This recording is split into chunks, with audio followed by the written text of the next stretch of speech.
Hey everybody, welcome back. Today I just wanted to show you guys how I made this wreath with just a bunch of things that I had left over and just one thing. The only thing I bought was this Hello Spring sign. So I'm going to show you guys how to make that today. So to begin, I'm just showing you all the things you need. This Hello Spring sign I got, sorry about the bad videoing, I'll get better at this. I got it for like $1. It was like 70% off at my Hobby Lobby. Then I had wire clippers, my glue gun, some glue sticks, and then these are the most random flowers. You'll see there's like missing flowers on some of them. I found these in my flower tote, and yes, I have a flower tote. I used to sell wreaths on Etsy, and those are just leftovers. And then this wreath form is an 18-inch that I got buy one get two free at Black Friday. So first thing I'm going to do is take this Hello Spring. Well, actually first I'm going to take this paint. I'm going to thin it out with water. I've seen this done before, so I'm hoping that, you know, it works for me. It makes the paint look more like stain than it does paint, and it dries quicker, and I'm impatient, so that works for me. But before I start now, I'm going to take this jute twine off of the sign. I don't want the jute twine on while I'm painting it. That way it doesn't get all messy.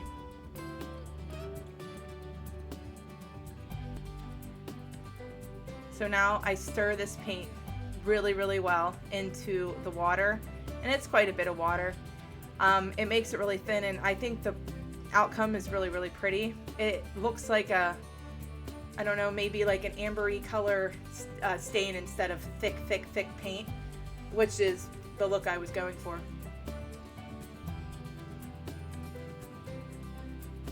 So yeah, see here I started, and it goes on super thin. You could see the wood grain. I wish you could see the outcome better, but it is so pretty. Like, it looks so like wood stain instead of just thick, thick paint. And if you hear a dog in the background, I am totally watching my friend's puppy while she's on vacation.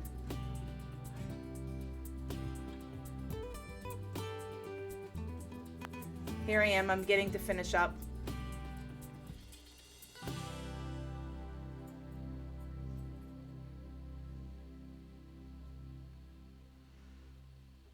I just think it turned out so, so pretty. Then I grab some paper towels here in a second, and I just kind of do a quick wipe of the paint to like dry it faster, because like I said, I'm quite impatient, and it does take a little bit of the paint off, not much, but it gives this beautiful wood finish to it.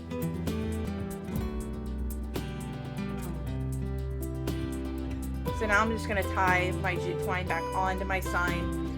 That way I use this jute twine to attach this beautiful little sign up to the top of my wreath. And if you guys wait to go to Joann's, Michael's, Hobby Lobby at the end of the seasons, you get a great deal on their out of season decor. It's amazing.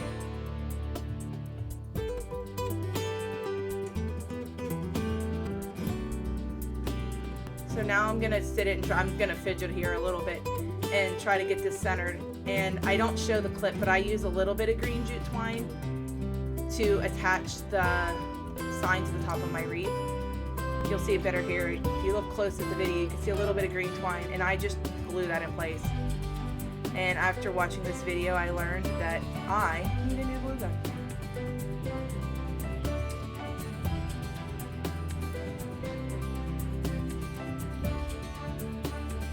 So I just pick the wreath up here, and I move it out of the road to let it dry. And here I'm clipping all of the salvageable flowers, because there were some that I wasn't going to use on this wreath. I'm just clipping them and putting them on the table, kind of in batches to see what I have, what I don't have, and I really, really like working in odd numbers when I do wreaths, or anything that for that matter. I decorate that way too. I don't have 2 candles, I have 3. So the same thing applies here. I tried to have like odd numbers when I cut my stuff. You'll see me in some of these clips where I'll sort through and I won't use them all if there's an even number. I like the odds.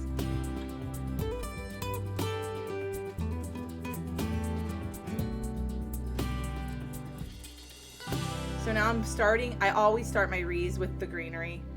You'll see me stick in and pull out I just take the glue, and sorry about the edit or the video again, and I just take the bottom of the stem and completely cover it in hot glue, and then I'll just stick it in and it grips to the grapevine twigs inside. So now I'm just speeding it up so you can see the process a little bit faster.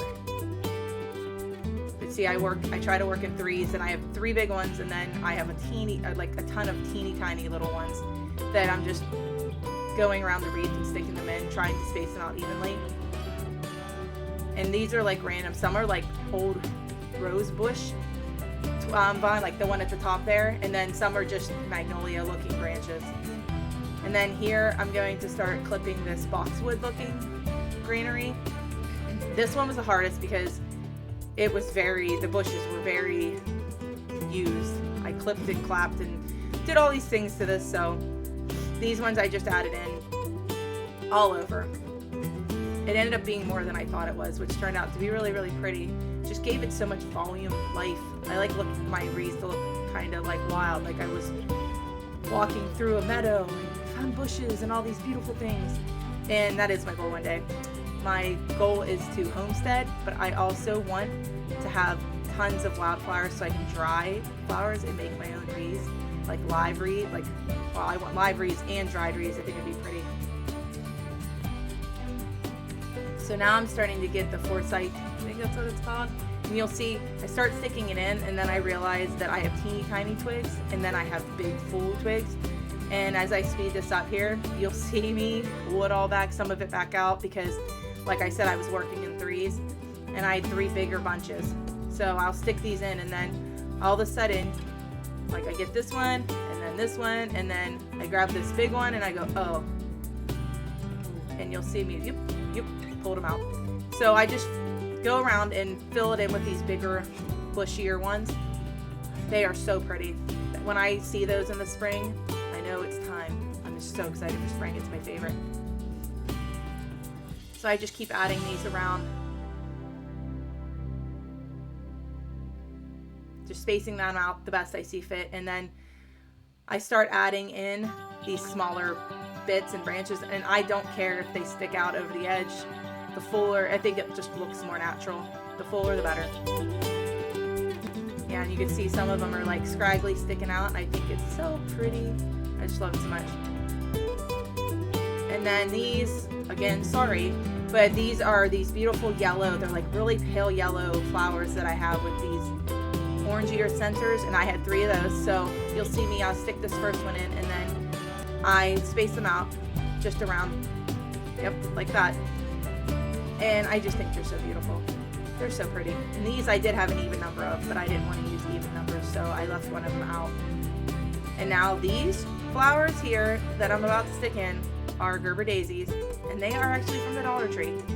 And the lighter pale yellow ones with the orange centers are from Hobby Lobby. See, look, I mean, not the best quality, but when it's all said and done, I think they're quite beautiful. And they held together really well. So I just finished there, and then this color, this hot, beautiful hot pink color, I love it so much. These are also Gerber daisy from the Dollar Tree. It doesn't have to be expensive to decorate your home, and that's kind of what I want to show you guys on this channel, is homemaking and doing things to make your home beautiful. It just doesn't have to cost a lot of money. So these are these hot pink ones, and then I had these wildflower bunches that I had gotten from Hobby Lobby for another project that I had left over, and I eventually will start sticking those in. And they're more like literally wildflower looking, and I think they're so pretty. I love them all. I'm a big fan. Me and wildflowers, we're buddies. Every time I see them in the wild, I'm just like, oh, I need them all. I want them all. So yeah, here I am. I'm just sticking them in and around and flaring them out. I just think they're so pretty. Look how pretty it is.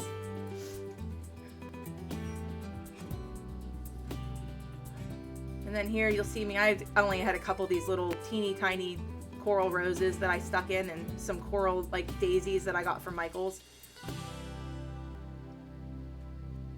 And here are like pansies. They're beautiful. This pop of blue is like my favorite. Once I put that in, I was like, oh, that's what it needed. And I think it's so stunning.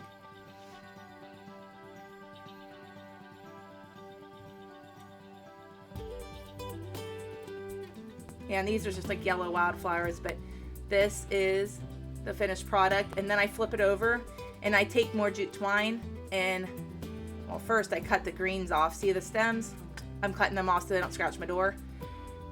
But I do that, and then the next thing I'm gonna do is I will take, here it is, green twine here, and I cut probably like 6 inches, 8 inches of it, and I take it and try to find the center. You'll see, yep, I adjust it so that I think it's as center as can be, and I just tie this jute twine around the grapevine. Like I make one little knot, and then I'll knot it again and not go the whole way down, and then just make a permanent knot so that that makes a little loop to hang on my wreath hook outside. And there's the finished product on my front door. I think it's so pretty. I cannot wait for spring. I hope you guys enjoyed this video and just took some ideas on how to be more frugal with things.